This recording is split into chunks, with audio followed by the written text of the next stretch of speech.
Welcome back to my YouTube channel. Today I'm filming the 2021 Honda Odyssey Touring. This vehicle competes against the Toyota Sienna Hybrid and the Chrysler Pacifica. But let's take a look underneath the hood here of the Odyssey. But Honda keeps it plain with the powertrain option.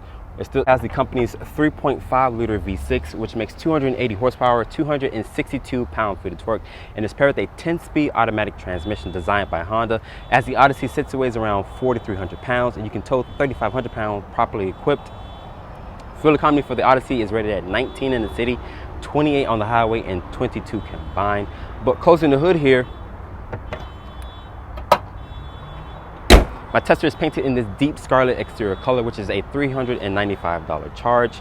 It does good with the black and chrome accents, but Honda says they redesigned the Odyssey, but honestly, it just admits like a refresh.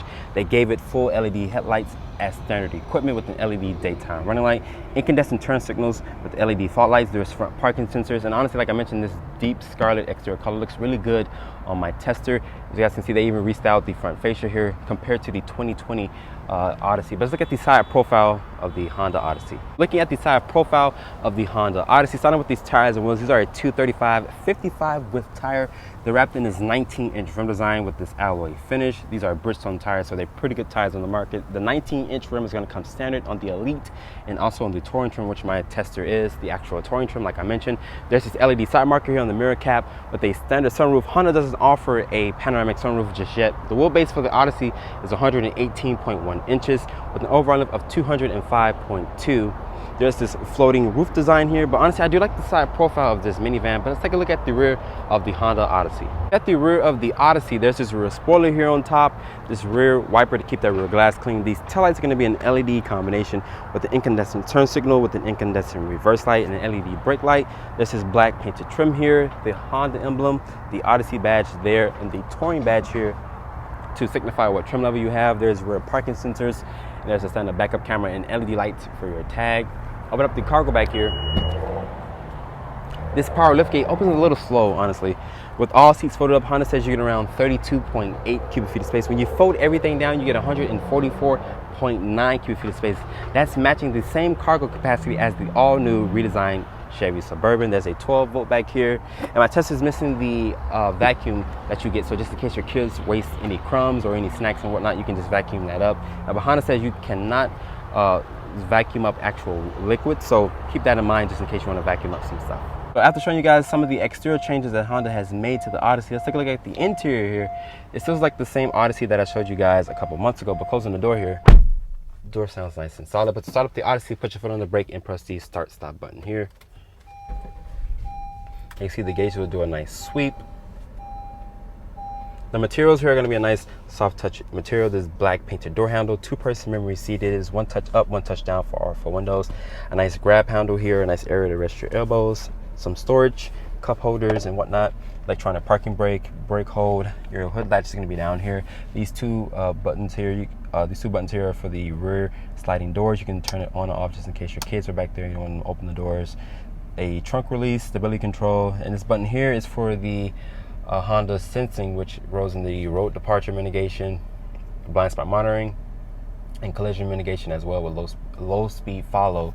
And you do have pedestrian detection. Your parking sensors button is going to be here. You can turn that on or off if you would like. The headlight stock is going to be here. Turn signal stock is going to be there. Paddle shifters on the wheel. This does have a 10-speed automatic, which is a fast shifting 10-speed. You can also back out of this just in case and show your other presets here, like your Apple CarPlay, Android Auto. Once you have your phone connected, your Sirius XM radio, Bluetooth compatibility, FM, AM radio settings, auxiliary port and whatnot. I like the LCD display looks here. Looks nice and clean, nice leather wrapped steering wheel. Upper part of the dashboard is a nice leather touch material. I like the piano like trim here, even on the door panels as well as that piano like trim. Looking here, we have the rear cabin watch up. Honda did add for the 2021 model year rear seat reminder, so just in case you had your kids in the back seat and you forgot to take them out or whatnot, or your valuables, Honda does remind you once you turn the vehicle off to get your belongings in the back there. Once you go back here to the main screen, it's a nice clear resolution. It's the same setup that's in the Honda Accord that I showed you guys plenty of times before. You have your trip computer, your messages there. It does have a nice clean look to it, really snappy system. Like I mentioned, cabin walk, and you do have cabin talk. You can have it set to the headphones here, or you can have it set to the actual, it goes throughout the speakers in the cabin. So you had your kids and they're acting like a jerk or whatnot or whatever, and you wanted to talk to them, you could just use the speakers or the actual headset once they're connected back there. Looking here at the center stack, there's climate control, there's 3-level heated seats. I'm surprised to see that Honda didn't put cool seats on the actual touring trim. Putting the Odyssey into reverse, you do have this nice backup camera with trajectory, distance markers, front and rear parking sensors. Honda has added that for the 2020 model year. For the touring models, click D for drive. Once you click it again, it does go into the actual sport mode, putting it back into park. Looking down here, the DVD Blu-ray player here with a USB, a 12-volt, a household outlet down there, some storage. Once you pull this little tray out, there's additional more storage down here as well. So there's a lot of storage in this van, and honestly, there's a lot. 2 cup holders here. I'll show you guys the key fob. I'll show you this key fob before. Nice sturdy Honda key. Lock, unlock, sliding rear doors, remote start, and then a trunk release and a panic button. Nice sturdy key. You can keep this in your purse, in your pocket. A nice area here to rest your phone. I like this material here on the actual the cover of the center console. Here is a USB, an auxiliary port, a deep amount of storage in there. The dashboard here has this nice leather material with this silver-like trim here. There's ambient lighting, as you guys can see underneath here. So Honda has upgraded some of the features in the cabin. The glove box here is damped and is not lined with felt. Pretty decent sized glove box, and above me there's some controls for the sunroof here. You can close and open this shade here. Honda doesn't offer a panoramic sunroof just yet. Incandescent lighting for the cabin. Overall, this interior is really nice. They upgraded it. These seats are comfortable. They're not aggressively bolstered, but you can definitely go on a long road trip with these seats. They're perforated leather. So Honda has, like I mentioned, they have updated this cabin a lot with some nice features. But let's hop into the second and third row of the Odyssey. So to get into the second row here, my Tesla has these power sliding doors here. And to close the doors back, you can press this button here. And you can also lock the sliding rear doors in the actual front, like I showed you guys, just in case you had like little kids and they wanted to press buttons, because the door controls here to open the door are right here on this fender. There's tri-zone climate controls back here. There's an air vent here. Your controls are going to be up here on the top. You can lock the controls for the rear. There's this manual sunshade here. Nice touch materials in certain areas. A cup holder down here. 2 map pockets. My Tesla has the rear seat entertainment. This camera, like I mentioned, just in case your kids in the car, it will remind you in the cluster up there that you left something in the back seats. And my Tesla comes with these headphones here for the rear seat entertainment, and also with the remote control. 2 cup holders here, a HDMI port, 2 USB ports here. The floor back here is flat. You can definitely sit 3 average size adults across. Honda rates the legroom back here at 40.9 inches of legroom. You can slide these seats forward and back, and there is a recline function. It does have a good recline function as well. So Honda did really good packaging with these seats, but to remove these seats, they weigh around 60 pounds. So if you're a little older, honestly, I would just leave the seats like this so you won't put a strain on your back and whatnot. But these seats are a little heavy. They're heavy, so I'm surprised Honda didn't use a lot of material with the seats. So maybe in the next generation that they would honestly will make the seats a little lighter for older people or younger people to remove them out of this thing. Once you remove this middle seat here, you can bring these seats closer together. Honda calls that the actual buddy system, because you're sitting next to someone else. And my Tesla has the captain's chairs, but these little armrests are a little skinny for my big elbow here. But let's get into the third row really quick. I'm gonna slide the seat forward, and then I'm gonna tilt it so I can get into the third row here. I'm gonna just cross over this middle seat. Once you get back here, Honda still uses the same material that's in the actual second row, so they didn't cheap out with the materials back here. The materials back here are going to be a hard touch plastic. There's these rear air vents, HDMI. There's this auxiliary port here with a 12-volt, 4 cup holders back here. You get charging ports on both sides. The USB is going to be on that side as well.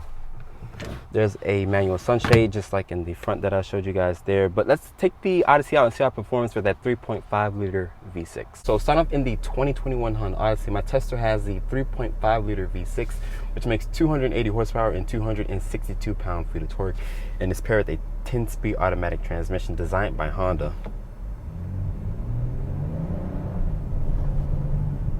And the 3.5 liter V6 sounds pretty good. It's, like I mentioned, it's paired with a 10-speed automatic, so It's a real fast shifting 10-speed. Once you put that 10-speed in the Honda Accord, it's even faster to shift because the car is lighter compared to the Odyssey here, which weighs around 4,300 pounds. And you can tow 3,500 pounds. Visibility at the Odyssey is really good.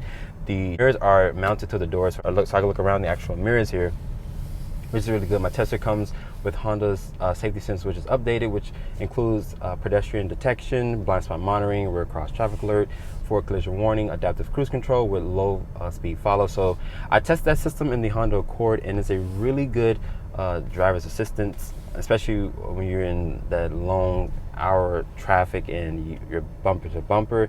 The radar sensoring control will do a wonderful job with keeping its distance, or have you set the distance with this little cruise control here. But that 3.5 liter V6 is a really good powertrain. That's the only powertrain that Honda offers compared to the Toyota, which offers that hybrid system now. They discontinued their V6, but they have 2 electric motors when you go for the front wheel drive version, and when you go for the all wheel drive version, I think you get 3 electric motors, and that makes like 243 horsepower. So they kind of drop some of the horsepower. Compared to this one, this is going to be the fastest option out of the Sienna. These seats in here are really comfortable. I just don't like how Honda didn't offer cool seats on the Touring trim, which the Touring trim is the most, it's not the highest trim that you can get, but it's the most luxurious trim out of the Elite trim. But I'm surprised that Honda didn't offer 3-level cool seats. So that's kind of something they should offer maybe in the next generation of Odyssey. My Tesla has the 10-speed automatic. Yeah, this 10-speed is really fast shifting. Visibility out here is really good. Visibility out the rear is really good. Honda added the rear seat reminder, so if you leave your kids in the car, it will beep and tell you that you left something in the rear. So keep in mind, just in case you will forget or anything like that, your dog or your kid or whatever, the system will remind you that you left something in the back of the back seats back there. This is the best-selling van in America. Surprisingly, I thought it would be the Toyota Sienna, but the Odyssey holds that throne for the meantime. But the other competitors, they did redesign and refresh their van lineup. So Honda, they quote unquote say they redesigned the Odyssey, but they just give it a mid-cycle refresh. So Honda, maybe in the next generation, gonna offer a completely new style for the Odyssey. Hopefully I want to see how that looks. But this Odyssey does look really good with the mid-cycle refresh. Standard LED lights are going to be a part of all trim levels. Even on the base trim, you're going to get the full LED as standard equipment. The ride quality in the Odyssey is really good. It's really smooth, and of course it's a van. You can fit 8 people with my configuration. If you take out the middle seat, it's going to be 7. But overall, the Odyssey is a well-rounded van that you can daily drive with your family and take it on a long road trip, especially with these perforated leather seats. After spending time with the 2021 Honda Odyssey, my Tesla has a silky smooth V6 paired with a 10-speed automatic. So how much does an Odyssey cost? Starting price for my Tesla is $42,500. My Tesla has some optional equipment, which rolls in this deep scarlet paint, which is $395, including destination handling. My Tesla stickers for $44,015. I'd like to give a special thanks to Largo Honda for providing me with the 2021 Honda Odyssey. If you're in the market for a Honda Odyssey, you can come to Largo Honda and ask for the general manager, Rick. And I hope you guys have enjoyed my full overview on the 2021 Honda Odyssey. Make sure you guys follow me on Instagram at Drive1Reviews, and please keep subscribing to my YouTube channel and turn on post notifications. And I catch you all in the next video.